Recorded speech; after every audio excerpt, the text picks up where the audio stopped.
രാവിലെ കുളിച്ചൊരുങ്ങി ചുരിദാറൊക്കെ ഇട്ട് ഷോളൊക്കെ ഇട്ട് ഭയങ്കര ഒരു കുലീനത്വത്തോടു കൂടി ഞാൻ പോവുകയാണ് ഗൈസ്.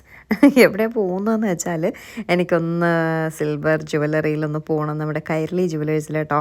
നമ്മളെന്നാ ആമയുടെ മോതിരം വാങ്ങിയത് നിങ്ങൾക്ക് അറിയാമല്ലോ.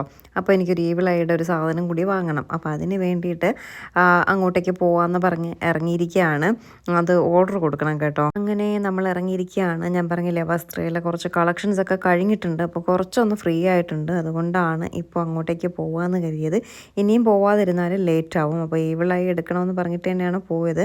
വേദയ്ക്കും ഒരു ചെയിനോ എന്തെങ്കിലും വാങ്ങാമെന്ന് കരുതി. അങ്ങനെ ചെയിനൊക്കെ നോക്കിയപ്പോൾ നല്ല രസമുള്ള ചെയിനെല്ലാം കിടപ്പുണ്ട് കേട്ടോ. അപ്പോൾ ഞാൻ പിന്നീട് കരുതി വേദയെ കൊണ്ടുവന്നിട്ട് ഈ ചെയിനെല്ലാം നോക്കാം. കാരണം ഭയങ്കര ലെങ്ത്ത് എനിക്ക് ഫീൽ ചെയ്തു. ഭയങ്കര ലെങ്ത്ത് എന്നല്ല, ലെങ്ത്ത് ഫീൽ ചെയ്തു. അപ്പോൾ വേദ കൊണ്ടുവന്നിട്ട് നോക്കുമ്പോൾ കറക്റ്റ് അറിയാൻ പറ്റുള്ളൂ എന്ന് കരുതി അങ്ങനെ കുറച്ച് സാധനങ്ങളെല്ലാം അവിടെ നോക്കിയ ശേഷം അവിടെ നിന്ന് ഇറങ്ങി. എനിക്ക് ചെറിയൊരു തൊണ്ടവേദന പോലെ കേട്ടോ. തൊണ്ടവേദന മീൻസ് സാധാ തൊണ്ടവേദനയല്ല, ഈ ടോൺസിലൈറ്റീസിൻ്റെയൊക്കെ പോലത്തെ ഒരു പെയിൻ.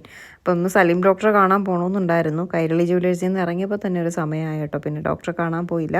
സാധാരണ ജ്യൂസും അതും ഇതൊക്കെ വാങ്ങി കുടിക്കുന്ന ഞാൻ ഈ തൊണ്ടയുടെ ഒരു ബുദ്ധിമുട്ടുള്ളത് കൊണ്ട് ചായയാണ് കുടിച്ചത് കേട്ടോ. എന്നിട്ട് വൈകുന്നേരം വീട്ടിൽ വന്നിട്ട് എനിക്ക് സഫോള ഓട്സ്, മസാല സഫോള ഓട്സ് കുടിക്കാനായിട്ടൊരു കൊതി.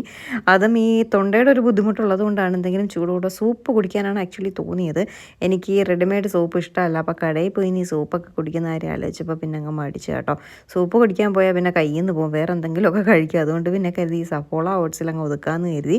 അങ്ങനെ വീട്ടിൽ വന്ന് സഫോള ഓട്സ് എല്ലാം ഉണ്ടാക്കി കുടിച്ചപ്പോൾ ഒരു പകുതി ആശ്വാസം കിട്ടി കേട്ടോ. മീൻസ് കൊതിച്ചിരുന്ന സൂപ്പിൻ്റെ അത്രയും ടേസ്റ്റ് വന്നില്ലെങ്കിലും ഏകദേശം എവിടേക്കോ ഒരു മസാല കഞ്ഞിയൊക്കെ കുടിക്കുന്ന ഒരു ടേസ്റ്റ് കിട്ടിയപ്പോൾ ഒരു സമാധാനം കിട്ടി.